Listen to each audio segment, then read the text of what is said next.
Chegamos com o Corujão 10. Chegamos, quem diria? 10 edições do Corujão, 10 semanas, ou seja, quando é isso? 2 meses e meio. É isso. Com a sua audiência, com a sua participação e uma edição, um Corujão 10 um pouco diferente, especial, vai. Por quê?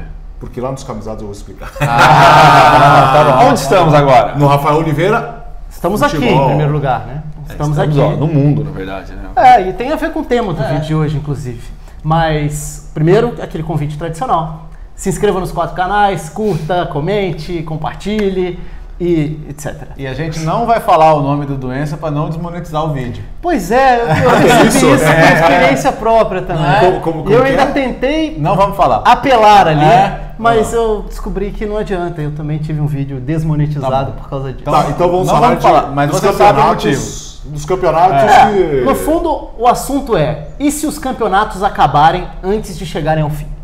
Porque é uma possibilidade agora com o que a gente tem visto no noticiário do futebol europeu, principalmente, porque na Ásia alguns campeonatos nem começaram ainda, por exemplo, caso do campeonato chinês sem data. Mas pela Europa, as consequências são cada vez mais reais e mais sérias. Então não é nada de outro mundo agora começar a falar na possibilidade de determinados campeonatos não acabarem. Ou o que vai acontecer? Vai ficar sem data? Quando esses jogos vão ser realizados? Enfim, acho que tem bastante coisa que a gente pode falar, inclusive para lembrar outros casos históricos de momentos em que o futebol parou por outros motivos. Acho que na maior parte deles, guerras mundiais, né? Mas também tem outros casos que a gente pode falar aqui. Você quer falar o que vai ter no seu canal ou não? Vamos falar nos Camisados, edição 10 do Corujão, então camisas 10. Camisas 10. Boa. Muito bem. Legal. Ou de lembrança, ou camisas 10, ou lembranças suas de grandes camisas 10 dos outros times. Sabe que gera também um tema para aquele outro vídeo que a gente gravou sobre as coisas do futebol, mitos, que a gente vai falando, né? O camisa 10, não existem mais camisas 10 do futebol. Boa. Outra pauta. No Léo, nós vamos Lá no no Bertozzi pelo Mundo a gente vai falar sobre José Mourinho. José Mourinho. Vamos discutir. Mourinho ainda é um técnico de ponta? Essa é a pergunta que a gente vai tentar responder aqui. E lá, Vamos debater o glorioso escocesão. Tem gancho pra isso. Sempre tem, né? deixa ele falar. Porque tem uma disputa de título pela primeira vez em muitos anos entre Celtic e Rangers, com o Celtic tentando mais uma vez ser 9 vezes campeão. E quem comanda o Rangers? Steven Gerrard. E a partir daí a gente vai debater. Bom, vamos falar então da situação agora na Europa, campeonato italiano, campeonato francês, ou até a UEFA Champions League. Não é nem apenas assim, a gente saiu já do futebol, né? Na Itália, todas as competições esportivas foram canceladas até o início de abril. Nos Estados Unidos, o torneio de Indian Wells de tênis foi cancelado. Então a gente já foi adiado. Exato. Números, a gente já deixou. Então, recapitulando, a gente está gravando isso aqui na segunda-feira, Isso né? é importante dizer. O Comitê Olímpico Italiano suspendeu as competições e agora espera um decreto do governo para que isso implique, inclusive, na suspensão da Série A. Né? Na França, qualquer jogo com mais de 1.000 de público está proibido. Então, na prática, os clubes, até por questões operacionais, vão fazer portões fechados. Né? Na Champions League, já teremos no mínimo 2 jogos com portões fechados essa semana, a Valência e a Atalanta, e o esperado Paris Saint-Germain e Borussia Dortmund. Pela situação atual, não tem como ter público também em Juventus e Lyon semana que vem, e está se estudando Barcelona e Nápoles também sem público, já seria metade dos jogos. Isso. Então, na Europa League, vários jogos também. Na Europa League também, pedido para Sevilha e Roma com portões fechados, já teríamos Inter e Getafe, então... Olympiacos e Wolverhampton também. Está afetando de uma maneira geral. A Grécia foi outro país que também já fechou os portões. Isso. Então, nesse momento, a gente não consegue dizer se a temporada vai acabar, né? E a aí, Espanha, só para aproveitar que a gente está gravando esse vídeo na segunda-feira, dia 9 de março, é o dia em que a Espanha anuncia também a orientação dos governos de Madrid e do País Basco para que as escolas e universidades sejam fechadas, né? E também já uma primeira orientação para que os jogos de La Liga também comecem a estudar essa possibilidade de portões fechados. E na Inglaterra teve uma reunião entre clubes e governo, e por enquanto o governo ainda não entende como um caso de adiamento ou de portões fechados. Os clubes entendem que sim, a questão de saúde global, de saúde pública é muito mais importante, é a prioridade, mas existe uma preocupação por parte dos clubes de terceira e quarta divisões, o Guardian fez uma matéria sobre isso, sobre a questão de qual vai ser o impacto econômico para eles, porque eles vivem de bilheteria, é a forma deles pagarem salários, e eles vão ser diretamente impactados no caso de portões fechados, mas obviamente Nesse caso, o futebol está em segundo plano. Acho que a gente pode começar a lembrar, então, situações históricas, né, em que campeonatos não terminaram e quais foram as implicações. Na Itália, por exemplo, a gente nunca teve um campeonato nesse formato, né, que é o formato pontos corridos, interrompido. Até porque nenhuma temporada foi interrompida no meio na Segunda Guerra. Né? Mas, na Primeira Guerra Mundial, a temporada 14-15 não terminou. E aí tem uma polêmica, porque ainda era regionalizado, né? Você tinha o grupo norte, que é o grupo mais forte, e você tinha a região centro-sul, quando na época tinha uma diferença muito grande de nível ainda. E aí, faltando 2 rodadas, decidiram suspender o campeonato. E falando, a gente espera a guerra acabar, vai resolver rápido, né? Aquela coisa de propaganda e tal, e a coisa demorou 4 anos. E aí, depois disso, eles resolveram simplesmente, quem é que estava liderando o grupo norte? O Genoa. Então o Genoa é campeão. Por uma questão lógica, né, não dava jogo entre os times do norte e os times do resto do país, eles simplesmente determinaram que o Genoa fosse campeão. A Lazio até hoje, mais de um século depois, reclama. Por quê?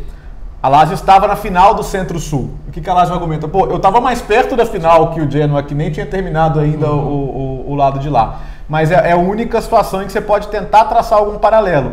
Hoje eu não imagino que você fosse falar, quem tem mais pontos é a Juventus. Então a Juventus é campeã. Ainda mais um campeonato tão equilibrado. Exato, como não tem como. Então, no máximo, você falaria, quem tá nas posições de vagas europeias, vai para as competições europeias. E o rebaixamento como é que faz? Aí que é mais complicado, né?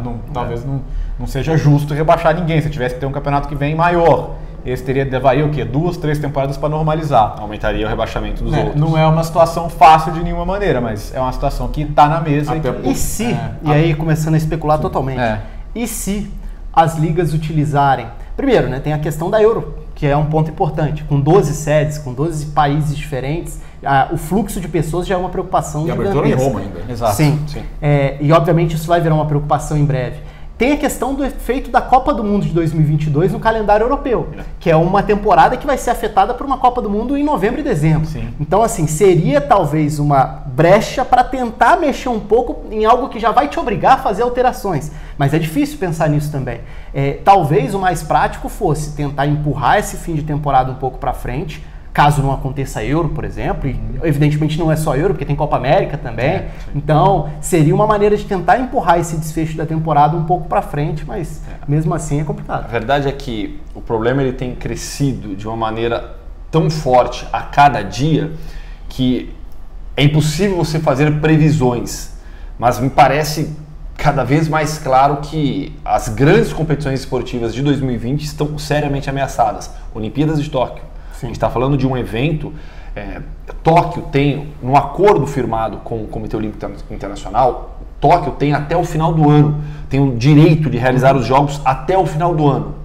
Só que a gente está falando de uma das áreas do globo mais afetadas. Então a própria realização da Olimpíada de Tóquio, ela já corre risco. Essas competições, as outras competições, como Copa América e a Euro, elas estão também sob risco, talvez menos até do que a Olimpíada, mas... no caso de Copa América, o risco ainda é menor porque, por enquanto, o contágio na América do Sul tem sido muito inferior ao que acontece na Europa e na Ásia também. Ao mesmo tempo, vamos lembrar que o inverno chega daqui a pouco e muda um pouco isso. Em 2003, a Champions Asiática foi diretamente afetada também. Em 2003, aliás, a Copa do Mundo de Futebol Feminino mudou a sede. Seria na China e acabou indo para os Estados Unidos por causa disso. E naquele ano, a Champions Asiática tem o jogo de ida da semifinal em abril e a volta em agosto, por causa justamente de problemas de saúde enormes no continente asiático naquele período. Lembrando ainda de outros casos, Segunda Guerra Mundial, que paralisou o campeonato inglês. Por conta da Segunda Guerra Mundial, surgiu no país a Football League World Cup. Foi um torneio criado que conseguiu reunir alguns times para manter o futebol ativo durante a Segunda Guerra Mundial, mas é outro caso em que uma das duas grandes guerras paralisou competições e, no caso da Inglaterra, todas as divisões. Parou totalmente o futebol no país. Mas até a história. Sim, mas como vocês imaginam, quais seriam as prioridades? Primeiro, cada país tentar empurrar o seu calendário, inclusive a Champions, empurrar o seu calendário e lá na frente a gente resolve o que fazer, como com a Copa América e a Euro. Porque se você empurrar agora, vai todo mundo para frente. Sim. Só que tem algumas datas inclusive o começo da outra temporada. Sim. Quando eu falo as fases prévias das competições europeias, elas começam muito antes. Como vocês imaginam que vai empurrar isso? Quando eu falo em empurrar, para mim, assim, Euro, Copa América, não joga esse ano. Sim. Quando eu falo em empurrar, é simples assim. A Copa América já é extra. Já houve aí um ajuste por causa de politicagem com aquela Copa América de 2016. O problema é, hoje você precisa de uma composição com a FIFA. O UEFA e Conmebol estão amiguinhas, e as duas de mal com a FIFA.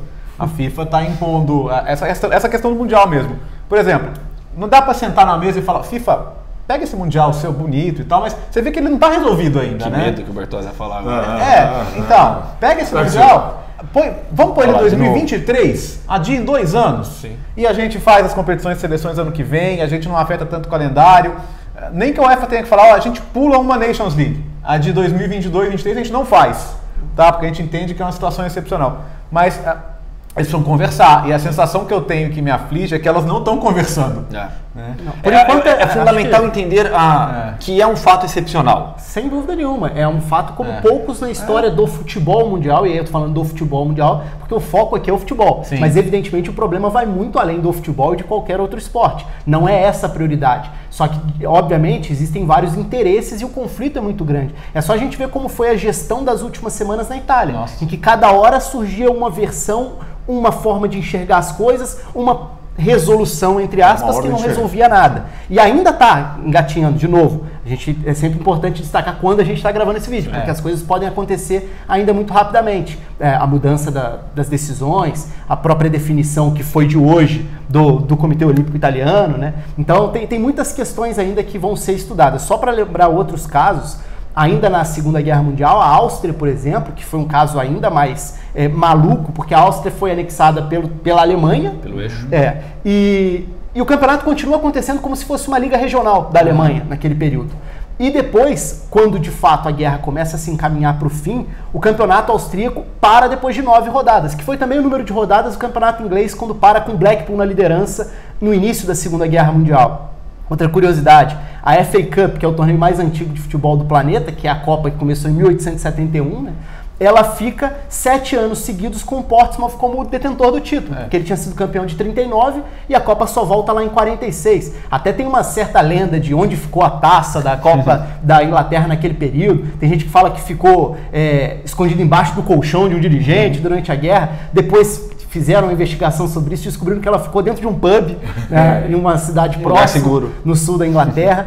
Então, é óbvio que assim, tem histórias divertidas, mas são situações extremamente graves e extremamente atípicas na história do planeta. Quando você estuda futebol, é muito comum a gente encontrar em livros históricos o termo década perdida do futebol, que é a década de 1940, por conta do conflito na Segunda Guerra Mundial. Grandes jogadores, o que se fala, por exemplo, a Argentina perdeu, entre aspas, talvez uma das melhores gerações de jogadores da sua história. A Áustria teve o seu Wunderteam, time maravilhoso da Áustria, considerado por muitos uma das grandes seleções na história do futebol europeu, mas a gente fica tudo no que poderia ter sido. A Áustria foi um desses países mais afetados. Só para lembrar mais alguns casos históricos, e de novo, em conflitos, para mostrar a excepcionalidade do que está acontecendo hoje no mundo. As guerras dos Balcãs, As guerras dos Balcãs, elas não paralisaram os campeonatos, mas afetaram diretamente. Então, o campeonato iugoslavo, eu até gravei nessa semana um vídeo sobre a Iugoslávia, como seria em 2020 no futebol. O campeonato iugoslavo, ele não paralisou, mas ele foi perdendo times. Então, na sua penúltima edição, ainda contou com os times croatas e eslovenos. Na última já não teve essas equipes. Estavam sérvios, montenegrinos, mas não chegou a paralisar uma competição. Posso só fechar o assunto aqui? Pode. Vamos, até porque muita coisa vai acontecer nos próximos dias. A gente está gravando mais uma vez, só para confirmar, estamos gravando na segunda-feira. E todo dia tem acontecido uma notícia diferente. Então tem muito chão pela frente e a tendência, é lógico, de muitos jogos e estádios vazios. E acho que esse é um ponto até. O Léo tocou isso no início, rapidinho, antes de você encaminhar o encerramento. A atmosfera dos estádios, obviamente, compromete o produto. Sim. E se a preocupação é com o impacto financeiro, ele vai acontecer de qualquer jeito se o produto ficar esvaziado por estádios vazios. Os jogadores não vivem numa bolha em relação à sociedade. Eles têm famílias, eles também vivem em áreas de isolamento. Então, como que você vai estabelecer regras que impedem o fluxo de pessoas, mas liberam para os jogadores que têm contato com pessoas iguais a eles no dia a dia? Então, é extremamente complexo. Eu acho que, com o encaminhamento que a gente tem visto nessas últimas semanas, faz cada vez mais sentido, sim, pensar em um adiamento. Um ponto que vai acontecer e que já preocupa as autoridades inglesas. a comemoração de título do Liverpool. Sim. Esse já é um fator de preocupação para as autoridades em Liverpool, porque haverá uma comemoração. Estamos falando daqui a uma semana, 2 semanas. Uma, no máximo, duas. Exato. No máximo, né? Só para fechar, ó. Vamos lá. Lá nos camisados no Instagram, Ah, no Alex pintou. Seng Oficial. Eita, cara. Ah, e sim. Chegou o número. Já que hoje é 10, né? É. E vai ser 10 Exatamente. no canal também. Ó, lá no Alex Seng Oficial, dia 12, quinta-feira, o sorteio dessa Achei que ia ser do Carlitos. Pois é. Então. Tá com a camisa do Boca em homenagem a ele, Exatamente. É, depois, campeão, né? com todo respeito, depois daquela pipocada espetacular do River Plate. Mas é isso. É o Rafael Oliveira Futebol. Você também acessa o Assiste aí Hoffman, o Bertozzi pelo Mundo e também aí. o Descamisados com outros assuntos nesse Corujão 10. Valeu!